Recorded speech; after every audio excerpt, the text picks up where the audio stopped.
भाई कायनात का बेमिसाल चेहरा, इंतखाब किसका? अल्लाह का।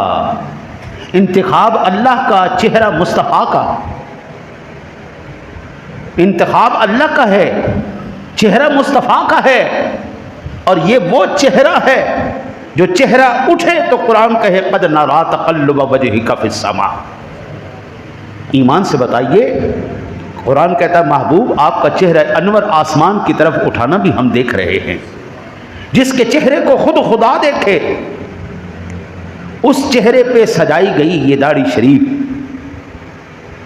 हजरत शायर इस्लाम में से है, और उसको आप नाली में बहा दें, अल्लाह की कसम दिलों के ऊपर बंदा छुरियां चल जाए, बंदा कत्ल हो जाए, मर जाए, लेकिन इत्थे ब्लेड ना लावे। ये इतनी अहमियत वाली चीज़ है, ये इतनी शान वाली